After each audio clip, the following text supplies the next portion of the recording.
Paz do Senhor, meus queridos irmãos e irmãs. Estamos iniciando aí mais um trimestre, uma nova revista. E o título dessa revista é A Igreja de Cristo e o Império do Mal. Como viver neste mundo dominado pelo espírito da Babilônia. E nessa lição de número 1, vamos estar falando sobre a igreja diante do espírito da Babilônia. Vamos estar abordando aí esse tema nessa primeira lição. E vamos estar falando sobre Babilônia e os seus significados, A Babilônia é conhecida como a grande prostituta. Então essa metáfora da prostituição, ela era usada com frequência aí, para retratar a infidelidade de Israel para com Deus. Então a meretriz babilônica que aparece aqui, é a personificação da perversidade e da corrupção espiritual do povo. Suas roupas, vai dizer lá, suas roupas de púrpura e escarlate refletem esplendor e luxo. Então o termo abominações está associado à idolatria. É uma aparência cheia de brilho daquela meretriz que esconde a sua absoluta corrupção moral e religiosa. Tem uma aparência bela, mas por baixo está ali corrompida. Tem uma aparência de piedade, mas por baixo daquilo a corrupção, Então a meretriz ela é responsável pela perseguição e a morte de um grande número de crentes. Nós vamos ver lá no versículo 6 de Apocalipse, capítulo 17, 6. Então ela tem um nome escrito na sua testa. Podemos ver que as meretrizes, daquela época, elas se vestiam igual às outras mulheres, só que a diferença é que elas eram marcadas aí na sua testa. Não se sabe aí qual que é essa marca, que sinal que tinha, mas elas eram marcadas aí na sua testa com um sinal, conforme diz a palavra do Senhor. Então era costume em Roma as prostitutas usarem na cabeça faixas com seu nome escrito. Então essa meretriz é a fonte de todas as falsas religiões que servem de engano e servem também de armadilha. Então nós vemos aí o significado dessa grande Babilônia, comparado aí à meretriz, que é a prostituição espiritual, assim quando nós damos as costas para o Senhor nosso Deus. E nós vemos também que vai falar sobre o espírito da Babilônia. E o Senhor em Apocalipse 18:4 vai nos convidar a sair da Babilônia. E esse versículo diz: E ouvi outra voz do céu que dizia: Sai dela, povo meu, para que não sejas participante dos seus pecados e para que não incorras nas suas pragas. Apocalipse capítulo 18, versículo 4. A queda da Babilônia. Então nós vemos que o Senhor nos convida a sair da Babilônia para que não soframos os terríveis juízos que cairão sobre a Babilônia e sobre os seus cúmplices. Nós sabemos que é um sistema global, um sistema universal, que vai contra Deus, que vai contra a palavra de Deus. Então, o que é a Babilônia? O que ela representa? E como podemos estar envolvidos com ela? Será que nós, nos nossos dias, estamos aí sujeitos a se envolver com esse sistema, com esse espírito da Babilônia? Então, nós vemos que Babilônia, no idioma hebraico, significa confusão. O seu nome é proveniente da cidade que foi fundada por Nimrod, lá em Gênesis 10:8 vai falar sobre isso, e que desde o princípio foi sinônimo de incredulidade e desafio ao Deus dos céus e às suas leis. Então esse é um sistema que sempre vai contra a palavra de Deus, sempre quer distorcer a verdade da palavra de Deus. Então nós vemos que a sua torre, foi um verdadeiro monumento naquela época de sua rebelião contra o Senhor. E que nós vemos que somente a intervenção divina, com a confusão das línguas, impediu que eles desterrassem a justiça da face da terra. Nós vemos lá na Torre de Babel, quando eles, com a sua autossuficiência, queriam chegar até o céu, queriam ser grandes. Nós vemos que séculos depois, quando Nabucodonosor II a reconstruiu, ela chegou a ser considerada uma das maravilhas do mundo antigo. Olha para os irmãos ver, tornando-se por algum tempo um reino universal, a grande Babilônia, que mantinha sob seu domínio todas as nações da terra, inclusive Israel. e Israel teve Jerusalém e seu magnífico templo, né, o templo lá de Israel, completamente destruído, além deles serem humilhados, conduzidos ao cativeiro. Então, para aquela época, irmãos, foi algo terrível que aconteceu ali em Jerusalém, com os judeus.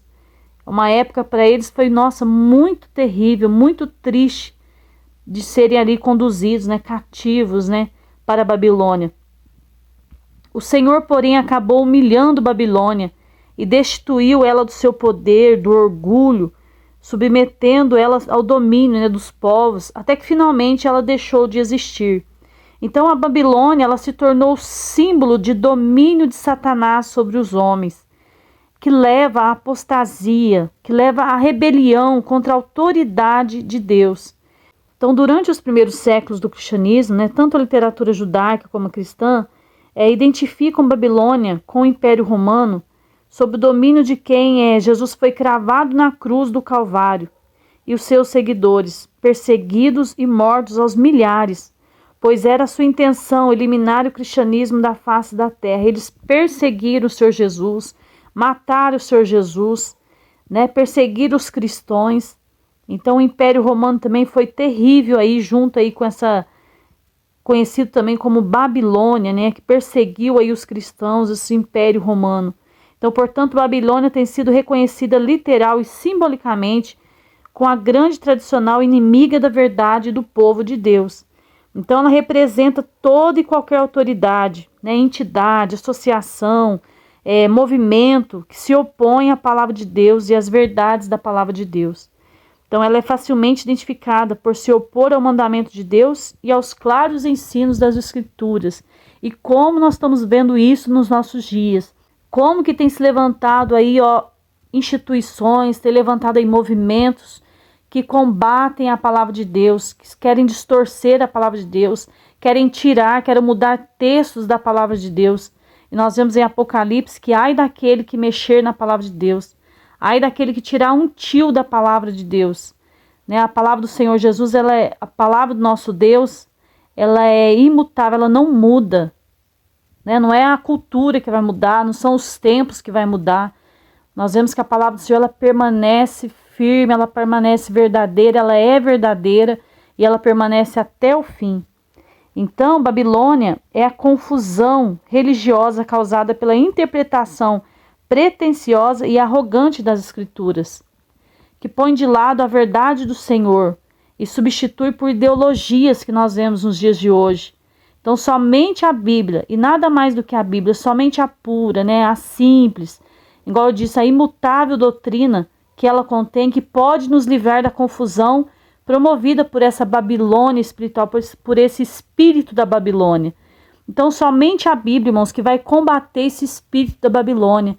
Então, nós vemos o quanto é importante nós, cristãos, estudarmos a palavra de Deus, entendermos a palavra de Deus, meditar na palavra de Deus, colocá-la no nosso coração e nós praticarmos no nosso dia a dia. Só assim, irmãos, nós vamos sair dessa Babilônia.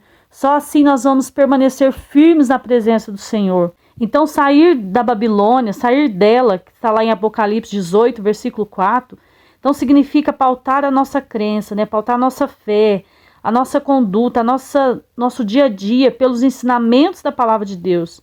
E para isso, basta procurar a orientação do Espírito Santo, porque o mesmo Deus que a inspirou, que inspirou a palavra, é o Deus que pode nos dar entendimento da palavra. Então, antes de nós estudarmos a palavra de Deus, é importante também nós estarmos orando, pedindo ao Espírito Santo de Deus: Senhor, abre a minha mente. Senhor, me ensina, me dá entendimento, me ajuda a entender a tua palavra. Nós vemos que o Senhor vai estar aí nos ajudando, vai estar aí nos ensinando aí a sua palavra. Que possamos estar firmes, meus amados. Os dias são difíceis. Nós vemos que o cenário aí está todo sendo preparado para o anticristo, mas que nós cristãos possamos estar aí firmes, né, aguardando a volta do Senhor Jesus, firmes na palavra, né, firmes na rocha que é o Senhor Jesus, e aguardando esse grande dia, e que nós não venhamos ser seduzidos por esse espírito da Babilônia, que cultua o homem, que coloca o homem aí acima de Deus, que eleva o homem, que eleva o ego do ser humano, né? Que faz com que nós, seres humanos, sejamos amantes de nós mesmos. Nós sabemos que a criatura não é maior que o Criador. Nós sabemos que Deus é o Todo-Poderoso, onisciente, onipotente, onipresente. E Ele está acima de tudo. A Ele toda a honra, a Deus toda a glória, a Deus toda a adoração. Que nós venhamos adorar a Ele, o Deus Todo-Poderoso. E muito em breve nós o veremos, né, para vir buscar a tua igreja. Muito em breve o Senhor virá buscar o teu povo. Aqueles que não se misturaram aí com esse espírito da Babilônia. Que Deus nos livre, que Deus nos dê sabedoria e que o Senhor Jesus nos ajude a cada dia. Deus te abençoe.